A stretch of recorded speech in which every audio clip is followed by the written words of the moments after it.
Hey everyone, today we're diving into a tale filled with family, love, and countless hilarious moments. Thomas was over the moon, unaware that his mom's health was diving like a roller coaster as she already had a heart condition. This gift shopping trip had him running around like a headless chicken. The next morning, the duo set off for fishing under Mel's watch fly, but they barely. Alec was called by a neighbor for some side hustle. Better find a job on Craigslist. Thomas turned down Nancy's crab-catching invite, proudly claiming he had learned fishing from Alec, yet he ended up on a waiting spree for Alec was finally called to drink with friends and rushed back to the beach to wait with Black Dot. Until Mel, feeling uneasy, came to check by the shore and discovered Thomas had been waiting there for a full day. Poor kid. Mom, why did you choose me in the first place? What did I do that made you select me? Him simply staring at you, wondering. At home, I felt just like you. Were you there too? Were you waiting for girls too? I mean, you never got picked on the 16th, right? Oh no? Never ever. Nobody knows me, but I know you, Thomas. Mel's words felt like a rainbow showering down from the sky, soothing Thomas' sensitive heart. That night, after dinner, Mel took Thomas away claiming it was about the chickens. Then she grilled her husband for hurting the kids' feelings, but Alec thought otherwise and was quite upset with Mel for neglecting her health and going out to see a classic husband complain. The next day, Thomas returned home from school to find Mel weakly lying on the bed. Turns out, last night's sea escapade worsened her condition. Thomas panicked, but Mel calmly reassured him. It's all good. I'll just stay in the hospital for a few days, she said, pulling out a red scarf for Thomas. I'll keep this on you.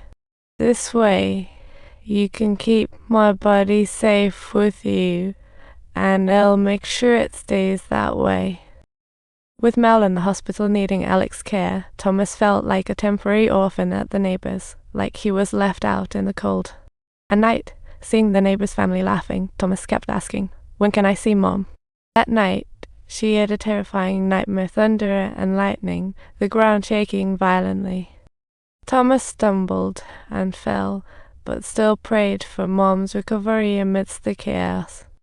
She truly adored her vibrant mom, the rainbow that brightened her life. One day, on her way home to feed the chickens, she spotted a wandering vendor selling daily essentials. Thomas, in a gloomy mood, wasn't interested until the old man pulled out a colorful tablecloth. Her eyes lit up. Her mom adored colorful things. To get that tablecloth, she instantly offered her grandma's pure silver ivory book a trade for a treasure. Hey, that book could buy a house in town. Only a kid could show love so purely. A few days later, Thomas got permission to visit Mom.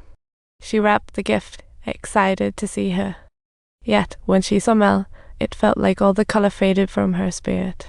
Lying weakly on the hospital bed, Thomas uttered a soft, barely audible call, "Mom." Mel snapped back, gently stroking her face, then asked a strange question. This world is abundant with numerous vibrant and beautiful colors. Can you deeply feel them? Thomas nodded, somewhat puzzled, but willing to go along. Mel smiled. Great. Finally, I can take a rest, then quietly settled into her weakness. After so many days of longing, her gift wasn't even given yet. How unfair. As if timed out, Thomas was ushered out. In the hallway, a priest held Thomas' hand for a prayer, saying they hoped Mel would find peace in God's embrace. Thomas, Mom isn't going anywhere near death. She's not going to die. She'll be compensated for it. Mom, don't leave us here. She can't keep fighting. Don't let her go. You mustn't leave. Not even a step. You have to let go, Thomas, she echoed, and just like that, the rainbow that lit her life vanished. Just like that, poof, it disappeared. Maybe Mel was just an angel sent by God who knew her mission all along. After fulfilling her mission, she chose to leave, and that red scarf became Thomas' only token of comfort. If Thomas showed her sadness outwardly, Alec's grief ran deeper than the ocean.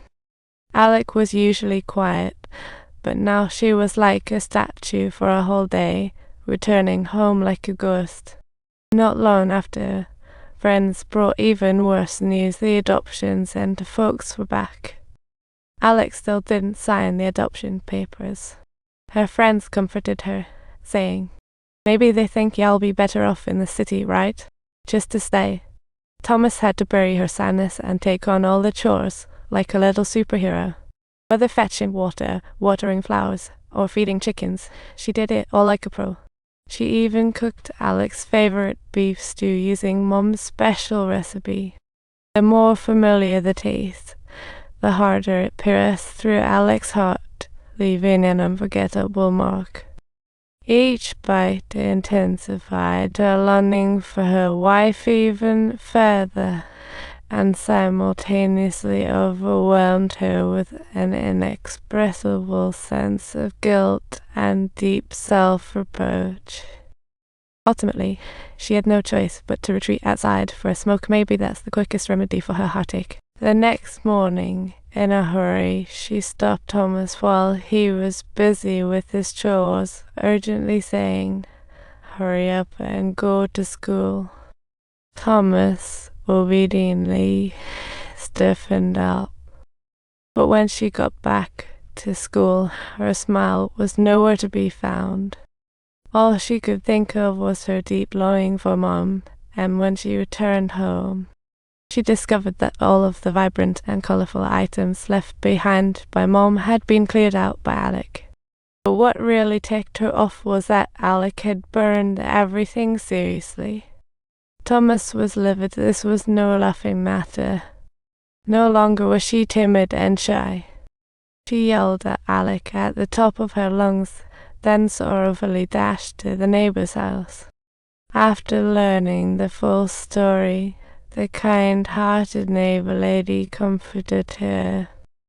Sometimes adults get too sad and do foolish things, like burning everything that brings them anguish. Her words pierced through deeply, finally giving Thomas a bit of understanding about Alec's actions.